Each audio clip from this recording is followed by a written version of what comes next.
The string quartet played softly in the background as I adjusted the simple navy dress I'd chosen for my cousin Emma's wedding. Nothing too flashy, nothing that would draw attention away from the bride. That had always been my approach.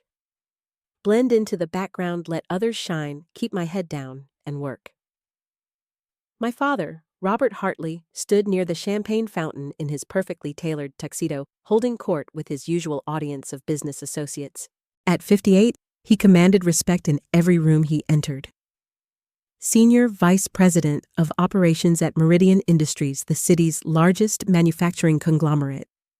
He'd built his reputation on decisive leadership and an unwavering belief in traditional success metrics. I watched from across the reception hall as he gestured animatedly, probably telling the story about last quarter's record profits for the 100th time this month. My mother, Patricia, stood beside him in her designer gown, nodding at appropriate intervals while scanning the room for more important people to network with.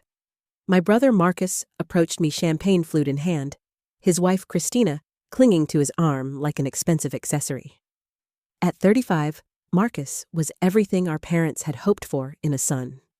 Harvard MBA vice president at Goldman Sachs' penthouse apartment on Fifth Avenue, and a wife whose family owned half of Martha's Vineyard. "Alex," he said, using the nickname he knew I hated. "Surprised you showed up. Thought you'd be too busy with your little computer project." I took a sip of my wine, letting the comment slide off me like water off glass. Wouldn't miss Emma's big day. Christina laughed, a sound like wind chimes in a hurricane. "Marcus told me you're doing something with technology. How interesting. Is it profitable?"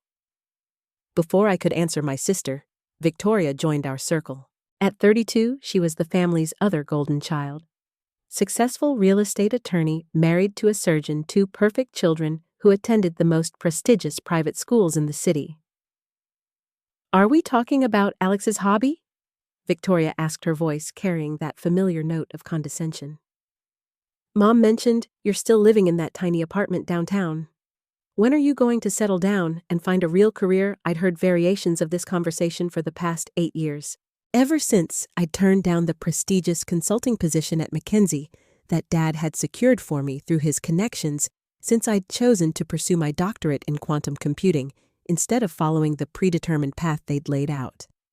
What they didn't know was that my little computer project had revolutionized quantum error correction, leading to breakthrough advances in processing power that could change the world. What they didn't know was that 3 months ago, I'd been featured on the cover of Forbes as one of the 30 under 30 visionaries reshaping technology.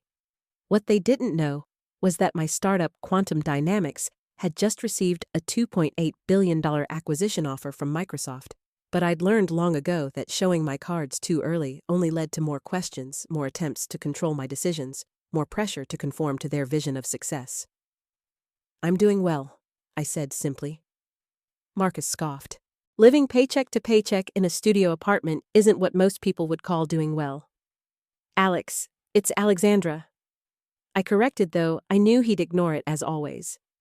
The conversation was interrupted by the sound of Dad's booming voice from across the room.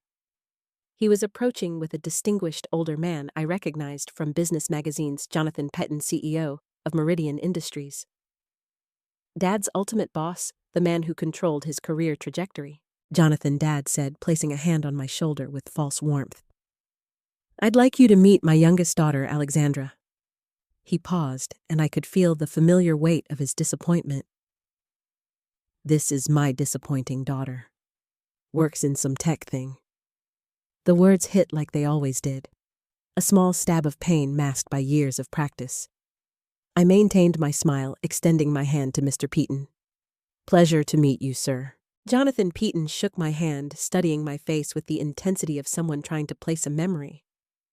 His eyes narrowed slightly, then widened. He pulled out his phone, scrolling quickly through what appeared to be a magazine app. "Wait," he said, his voice growing excited. "Aren't you?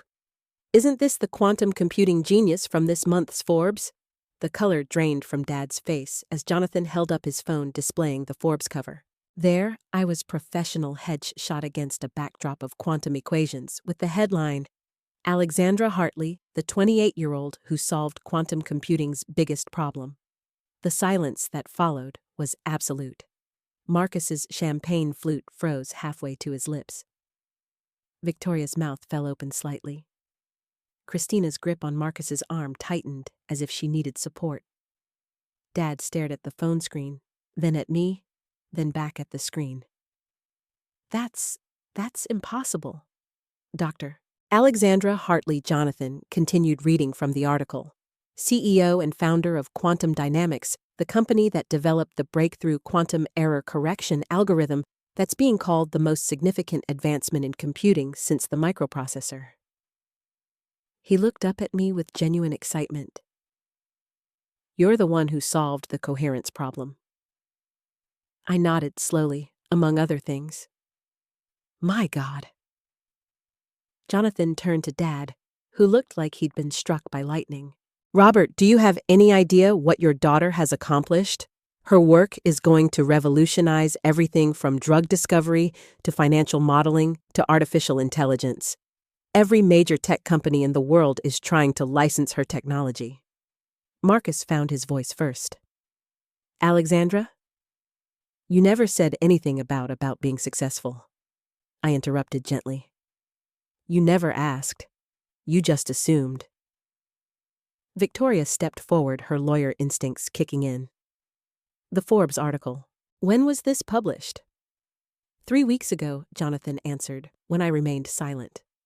The same week, Microsoft announced they were acquiring Quantum Dynamics 4. He scrolled through the article. Here it is. 2.8 billion. Christina made a small, choking sound. Dad's face had gone from white to gray. But you live in that small apartment, Mom said, appearing suddenly at Dad's elbow. She must have heard the commotion. You drive that old Honda. I live modestly by choice, I replied. The apartment is actually a penthouse, but I prefer simplicity, and the Honda is reliable. I don't need to prove my worth through material possessions. Jonathan was still scrolling through his phone. Listen to this, he said, beginning to read. Dr. Hartley's groundbreaking work was conducted in near total secrecy, as she preferred to let her research speak for itself rather than seeking publicity. Despite receiving numerous offers from major corporations, she chose to build her own company, maintaining full control over her innovations and their applications. He looked up at Dad with something approaching amazement. Robert, your daughter is one of the most important scientists of our generation. The technology she's developed could solve climate change, revolutionize medicine, transform global communications. He paused. And you introduced her as your disappointing daughter. The question hung in the air like smoke around us. Other wedding guests had begun to notice the commotion. I could see Emma radiant in her wedding dress, watching from across the room with curiosity. Dad opened his mouth and closed it, then opened it again. We didn't know because you never asked, I said quietly. You decided 8 years ago that because I didn't follow your predetermined path, I was a failure. You never considered that I might be building something bigger than what you could imagine. Marcus sat down his champagne glass with trembling hands. The consulting job at McKinsey. You turned it down to work on this. I turned it down because I had bigger plans. Plans that required freedom to think, to experiment, to fail, and try again without corporate oversight or family pressure. Victoria was calculating something behind her eyes. The acquisition, $2.8 billion. What's your percentage of the company? I smiled slightly. I retained 73% ownership when I brought in investors 2 years ago. The acquisition values my stake at approximately $2.04 billion. The number hit them like a physical blow. Christina actually swayed on her feet. Marcus grabbed the nearest chair for support. $2 billion, Dad whispered. You're worth $2 billion. On paper, yes. The wealth was never the goal. The goal was to solve problems that matter, to push the boundaries of human knowledge, to build technology that could help people. Jonathan Peaton was looking at Dad with an expression I couldn't quite read. Robert, I have to ask, how does it feel to know that your disappointing daughter has just become one of the youngest billionaires in the country? The question was pointed, deliberate. I could see Dad processing not just the shock of my success, but the professional implications. Jonathan Peaton was his boss, and he just witnessed Dad publicly dismiss and belittle someone who was now arguably more successful than anyone in the room.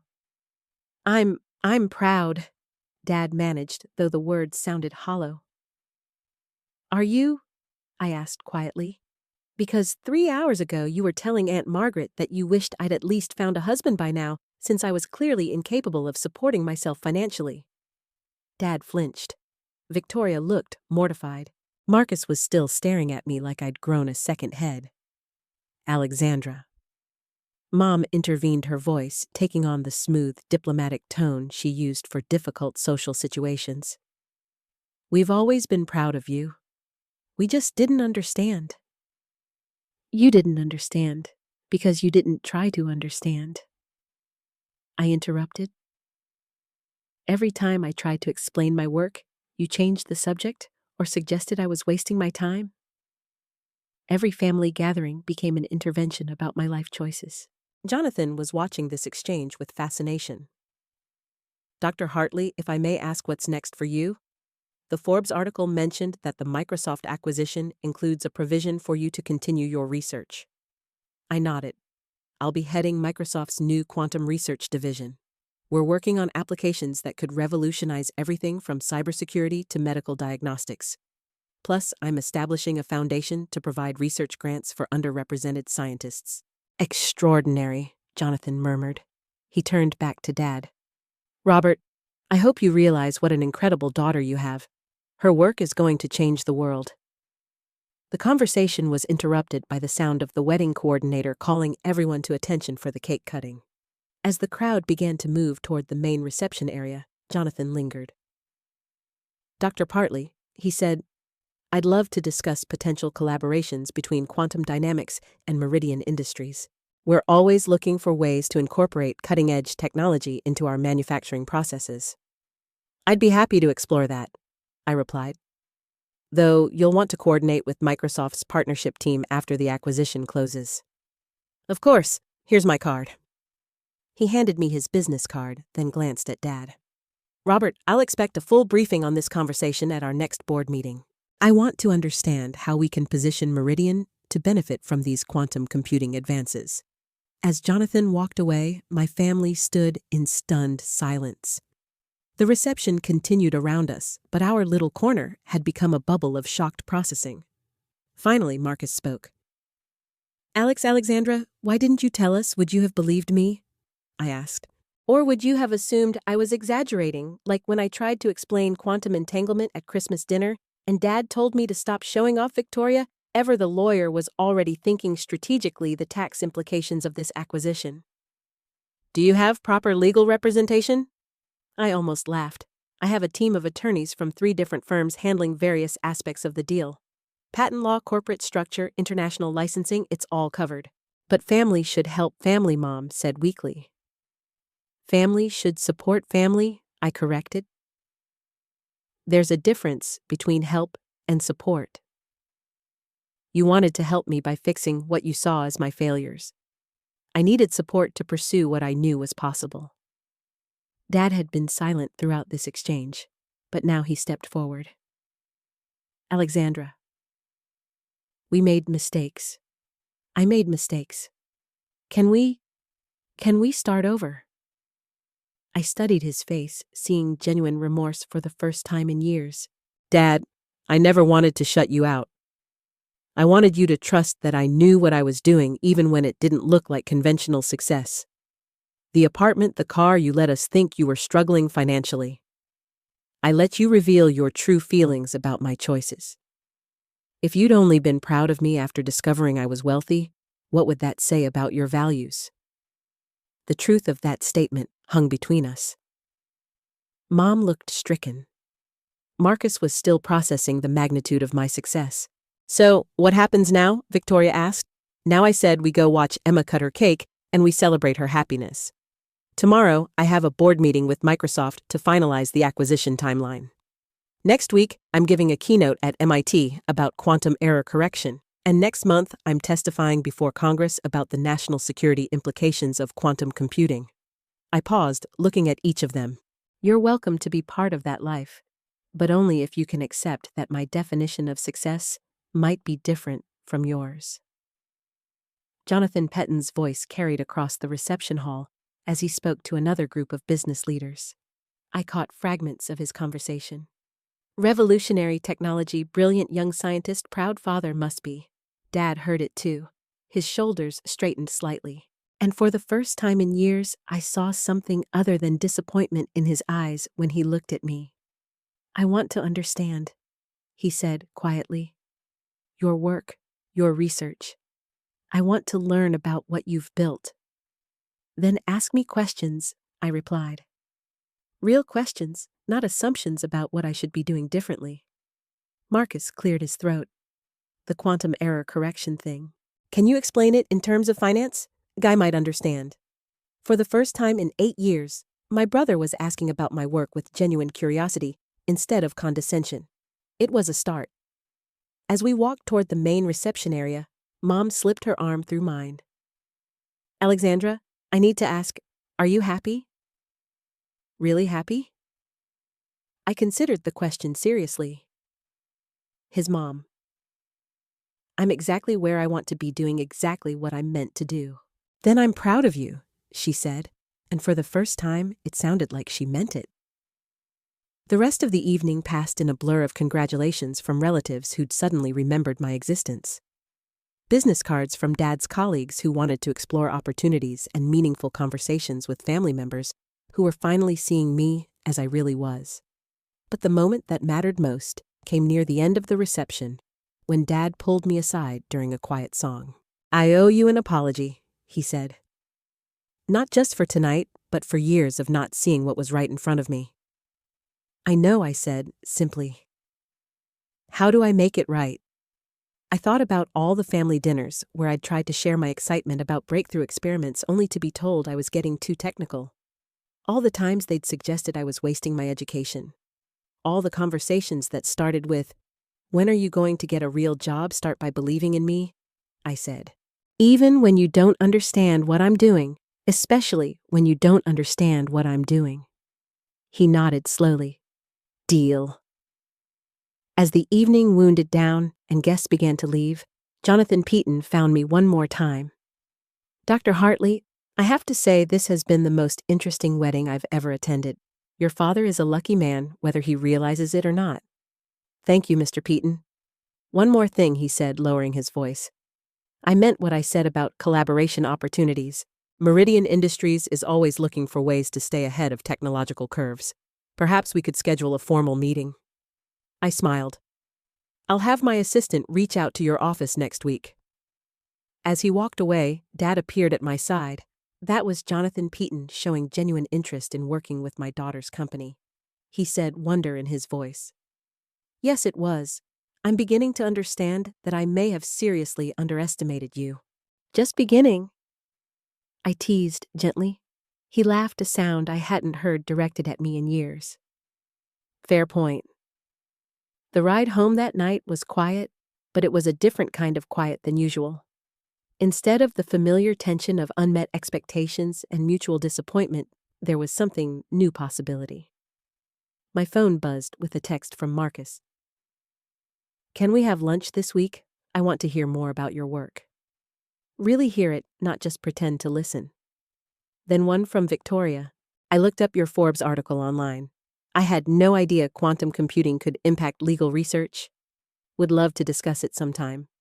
And finally one from Mom. I'm sorry it took so long for us to see you. Really see you. Love, Mom. I smiled, looking out at the city lights as my driver navigated through the late-night traffic.